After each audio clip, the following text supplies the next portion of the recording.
আসসালামু আলাইকুম প্রিয় শিক্ষার্থী বন্ধুরা, তোমাদের সবাইকে ক্লাসে স্বাগতম জানাচ্ছি। আজকে আমি নবম দশম শ্রেণীর বাংলা সাহিত্য থেকে একটি কবিতা নিয়ে হাজির হয়েছি। তো এসো বন্ধুরা, প্রথমে আমরা কিছু ছবি দেখি। প্রথমে আমরা দেখতে পাচ্ছি কয়েকটি ডাক বাক্সের ছবি। এরপরে দেখতে পাচ্ছি বাংলাদেশ ডাক বিভাগের মনোগ্রাম এবং ডান পাশে দেখতে পাচ্ছি আমরা একটি ডাকঘর। এছাড়াও ঠিক মাঝখানে আমরা দেখতে পাচ্ছি একটি লোক দৌড়ে যাচ্ছে হারিকেন হাতে। তো শিক্ষার্থী বন্ধুরা, লোকটিকে আমরা কি নামে ডাকতে পারি? হ্যাঁ, রানার। লোকটাকে আমরা রানার নামে ডাকতে পারি। রানার অর্থাৎ যিনি দৌড়ান। তো চলো শিক্ষার্থী বন্ধুরা, আজকে আমরা রানার কবিতা সম্পর্কে পড়ব, যেটা লিখেছেন সুকান্ত ভট্টাচার্য। তো এই পাঠ শেষে তোমরা কবির পরিচিতি বলতে পারবে, নতুন শব্দের অর্থ লিখতে পারবে, রানারের পেশা সম্পর্কে ব্যাখ্যা করতে পারবে। তো প্রথমেই আমরা কবি সম্পর্কে জেনে নেই। কবি সুকান্ত ভট্টাচার্য 1333 বঙ্গাব্দের 30শে শ্রাবণ ইংরেজি 1926 খ্রিস্টাব্দে কলকাতার কালীঘাটে জন্মগ্রহণ করেছেন। তার পৈতৃক নিবাস গোপালগঞ্জের কোটালীপাড়ায়। শিক্ষা জীবন সম্পর্কে আমরা যতটুকু জানতে পারি, তিনি বেলেঘাটা দেশবন্ধু হাই স্কুল থেকে ম্যাট্রিক পরীক্ষায় অংশগ্রহণ করেন এবং অকৃতকার্য হন। সাহিত্যিক পরিচয়: নিপীড়িত গণমানুষের প্রতি গভীর মমতার প্রকাশ ঘটেছে তার কবিতায়। তার উল্লেখযোগ্য গ্রন্থের মধ্যে রয়েছে ছাড়পত্র, ঘুম নেই, পূর্বাভাস, অভিযান, হরতাল। এরপর কবি দৈনিক পত্রিকা স্বাধীনতার কিশোর সভা অংশের প্রতিষ্ঠাতা সম্পাদক ছিলেন। তিনি বামপন্থী বিপ্লবী কবি হিসেবে পরিচিত। এরপর 1354 বঙ্গাব্দে 29শে বৈশাখ 1947 খ্রিস্টাব্দে 13ই মে মাত্র 21 বছর বয়সে তিনি যক্ষ্মা রোগে আক্রান্ত হয়ে মৃত্যুবরণ করেন। তো শিক্ষার্থী বন্ধুরা, আমরা কবি সম্পর্কে জানলাম। এরপর চলো আমরা কবিতাটি আবৃত্তি করার চেষ্টা করি। তোমরা মনোযোগ সহকারে শুনবে। রানার, সুকান্ত ভট্টাচার্য। রানার ছুটেছে তাই ঝুমঝুম ঘন্টা বাজছে রাতে, রানার চলেছে খবরের বোঝা হাতে। রানার চলেছে রানার, রাত্রির পথে পথে চলে, কোনো নিষেধ জানে না মানার। দিগন্ত থেকে দিগন্তে ছোটে রানার, কাজ নিয়েছে সে নতুন খবর আনার। রানার রানার জানা অজানার বোঝা আজ তার কাঁধে, বোঝাই জাহাজ রানার চলেছে চিঠি আর সংবাদে। রানার চলেছে বুঝি ভোর হয় হয়, আর জোরে রানার দুর্বার দুর্জয়। তার জীবনের স্বপ্নের মতো পিছে সরে যায় বন, আরো পথ বুঝিল হয় লাল করব কোন। অবাক রাতের তারারা আকাশে মিটমিট করে যায়, কেমন করে রানার সবেগে হরিণের মতো যায়। কত গ্রাম কত পথ যায় সরে সরে, শহরে রানার যাবেই পৌঁছে ভোরে। হাতে লণ্ঠন করে ঠন ঠন, জোনাকিরা দেয় আলো, মাপ হয়ে রানার এখনো রাতের কালো। এমনি করে জীবনের বহু বছরকে পিছু ফেলে, পৃথিবীর বোঝা ক্ষুধিত রানার পৌঁছে দিয়েছে মেলে। ক্লান্ত শ্বাস ছুঁয়েছে আকাশ, মাটি ভিজে গেছে ঘামে, জীবনের সব রাত্রিকে ওরা কিনেছে অল্প দামে। অনেক দুঃখ বহু বেদনায়, অভিমানে অনুরাগে, ঘরে তার প্রিয়া একা শয্যায় বিনিদ্র রাত জাগে। রানার এ বোঝা টানার দিন কবে শেষ হবে, রাত শেষ হয়ে সূর্য উঠবে কবে। ঘরেতে অভাব, পৃথিবীটা তাই মনে হয় কালো ধোঁয়া, পিঠেতে টাকার বোঝা, তবু এ টাকাকে যাবে না ছোঁয়া। রাত নির্জন পথে কত ভয়, তবুও রানার ছোটে, দস্যুর ভয় তার চেয়ে ভয় কখন সূর্য ওঠে। কত চিঠি লেখে লোকে, কত সুখে প্রেমে আবেগে স্মৃতিতে, কত দুঃখে ও শোকে। এর দুঃখের চিঠি পড়বে না জানে কেউ কোনো দিনও, এর জীবনের দুঃখ কেবল জানবে পথের তৃণ। এর দুঃখের কথা জানবে না কেউ শহরে ও গ্রামে, এর কথা ঢাকা পড়ে থাকবে কালো রাত্রির ঘামে। দরদে তারার চোখ কাঁপে মিটিমিটি, একে যে ভোরের আকাশ পাঠাবে সহানুভূতির চিঠি। রানার কি হবে এ বোঝা বয়ে, কি হবে ক্ষুধার ক্লান্তিতে ক্ষয়ে ক্ষয়ে। রানার ভোর তো হয়েছে, আকাশ হয়েছে লাল, আলোর স্পর্শে কবে কেটে যাবে এই দুঃখের কাল। রানার সময় হয়েছে নতুন খবর আনার, শপথের চিঠি নিয়ে চলো আজ ভীরুতা পিছনে ফেলে, পৌঁছে দাও এই নতুন খবর অগ্রগতির মেলে। দেখা দেবে বুঝি প্রভাত, এখনই নেই দেরি নেই আর, ছুটে চলো আরো বেগে দুর্দম হে রানার। শিক্ষার্থী বন্ধুরা, আমরা এতক্ষণ কবিতাটি শুনলাম।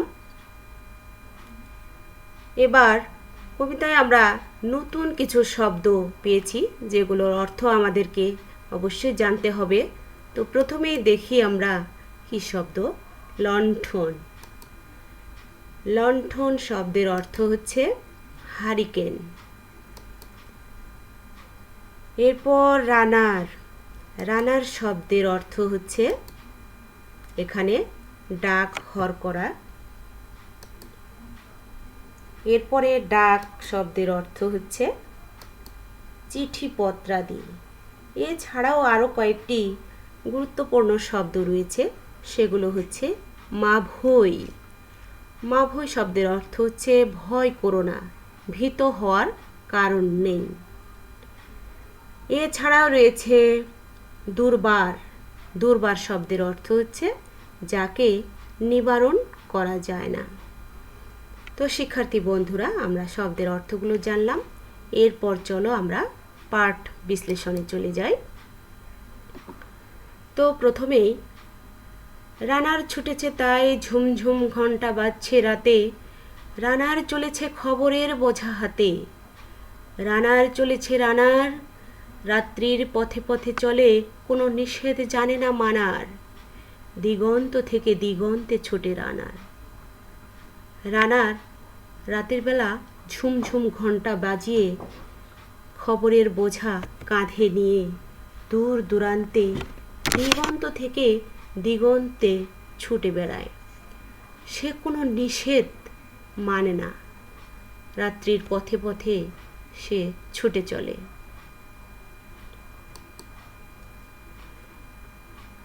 এরপরে দেখছি কাজ নিয়েছে সে নতুন খবর আনার। রানার জানা অজানার বোঝা আজ তার কাঁধে। বোঝায় জাহাজ, রানার চলেছে চিঠি আর সংবাদে। রানার চলেছে বুঝি ভোর হয়, আরো জোরে এ রানার দুর্বার দুর্জয়।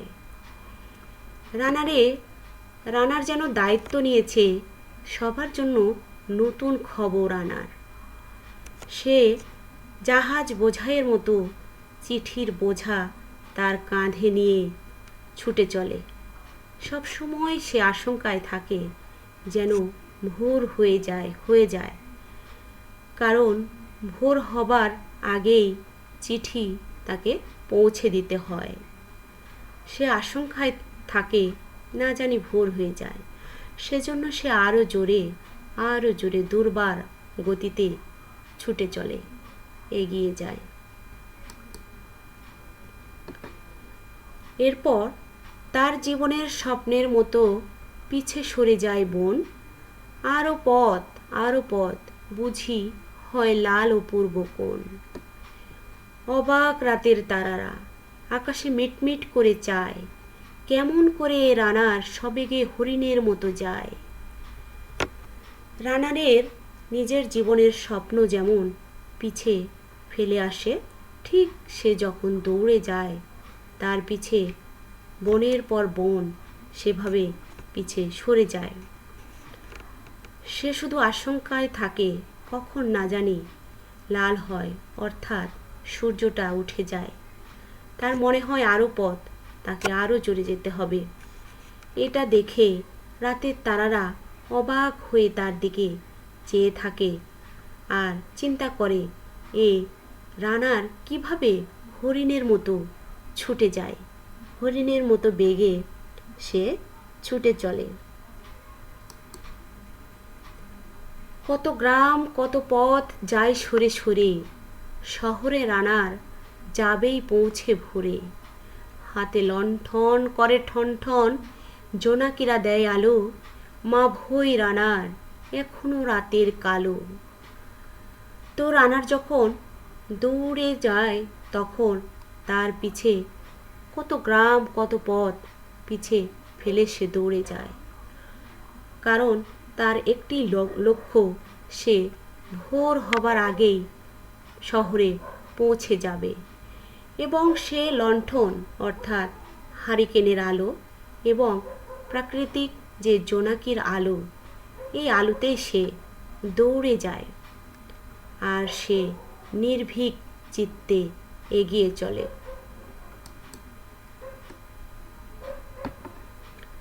এরপর এমনি করে জীবনের বহু বছরকে পিছু ফেলে পৃথিবীর বোঝা ক্ষুধিত রানার পৌঁছে দিয়েছে মেলে।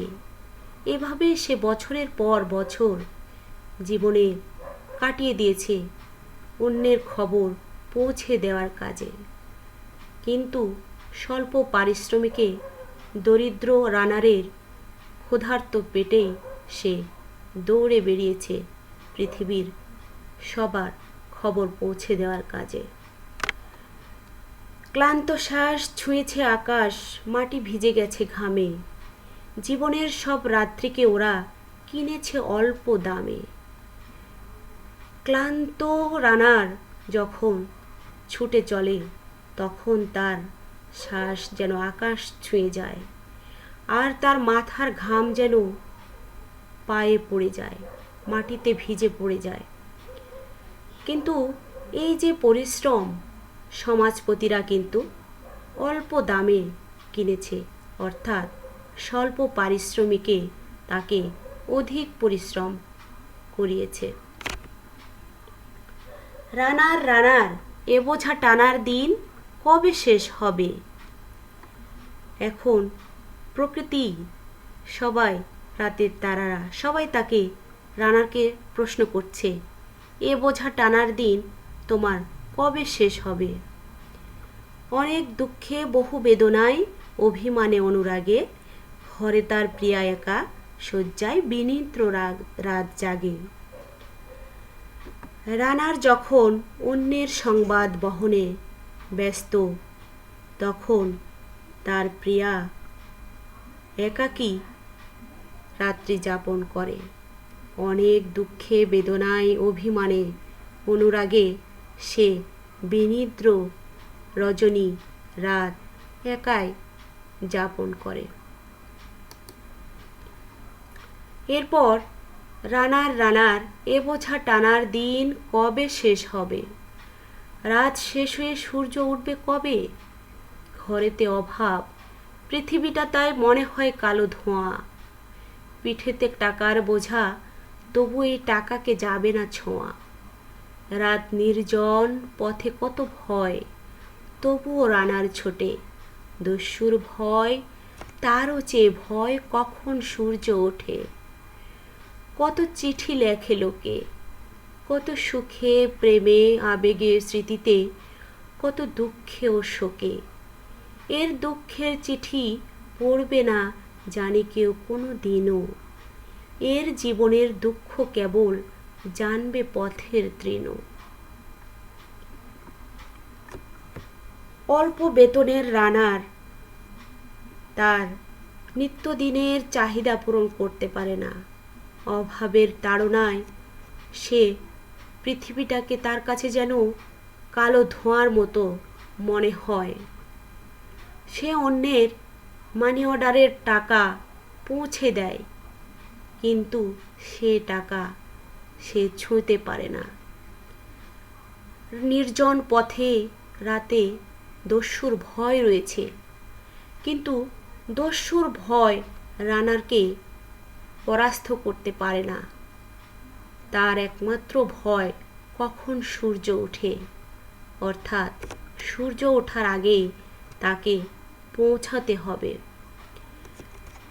এখন রানারের এই কষ্ট, দুঃখের কাহিনী কেউ কোনোদিন জানবে না। শুধুমাত্র জানবে যে পথ দিয়ে সে দৌড়ে যায় সেই পথের তৃণ, অর্থাৎ ঘাস। এর দুঃখের কথা জানবে না কেউ শহরে ও গ্রামে। এর কথা ঢাকা পড়ে থাকবে কালো রাত্রির ঘামে। দরদে তারার চোখ কাঁপে মিটিমিটি, একে যে ভোরের আকাশ পাঠাবে সহানুভূতির চিঠি। রানার রানার কি হবে এ বোঝা বয়ে, কি হবে ক্ষুধার ক্লান্তিতে ক্ষয়ে ক্ষয়ে। রানার রানার ভোর তো হয়েছে, আকাশ হয়েছে লাল। আলোর স্পর্শে কবে কেটে যাবে এই দুঃখের কাল। শহর গ্রামে কেউই কিন্তু রানারের এই দুঃখ কষ্টের কথা জানবে না।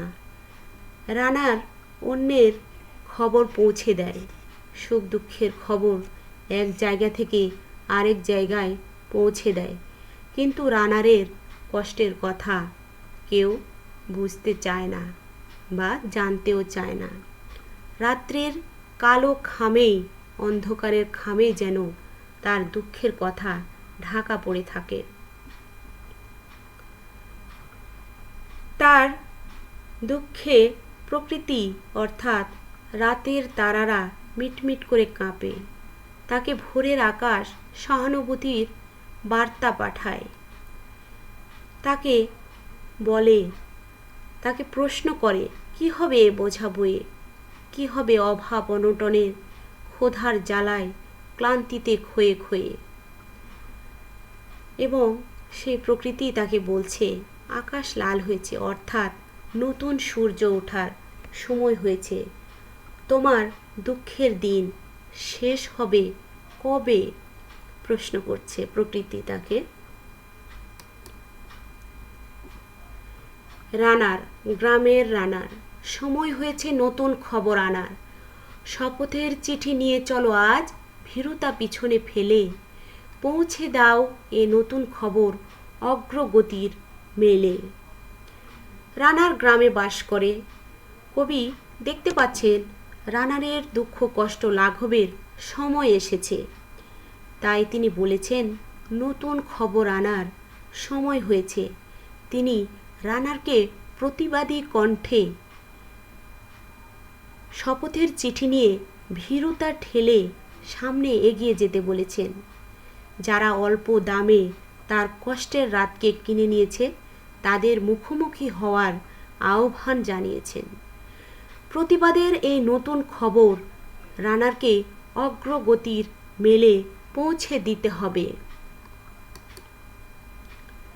দেখা দেবে বুঝি প্রভাত এখনই, নেই দেরি নেই আর। ছুটে চলো আরো বেগে, দুর্দম হে রানার। কবি বলছেন রানারের দুঃসময় কেটে গিয়ে একদিন প্রভাত আসবে, সেই সময় আর বেশি দেরি নেই। এর জন্য দুর্দম রানারকে আরও জোরে দুর্বার গতিতে এগিয়ে যেতে হবে, তাহলেই সে নতুন ভোর দেখতে পাবে। তো শিক্ষার্থী বন্ধুরা, আমরা কবিতায় দেখতে পেলাম শ্রমজীবী মানুষের প্রতি কবির মমত্ববোধ। যারা সমাজপতিরা অল্প দামে দরিদ্র অসহায়ের শ্রমকে কিনে নেয়, তাদের প্রতি কবির ক্ষোভ। রানারকে কবি সাহস জুগিয়েছেন যে নতুন ভোর আসবে, রানারকে এগিয়ে যেতে বলেছেন। তো শিক্ষার্থী বন্ধুরা, আমরা কবিতা থেকে অনেক কিছু জানলাম। তো তো আমরা কতটুকু জেনেছি দেখি। তোমাদের জন্য প্রথম প্রশ্ন, ঘরে একা বিনিদ্র রজনী বা রাত জাগে কে? নিশ্চয়ই তোমরা পেরেছো প্রশ্নটির উত্তর।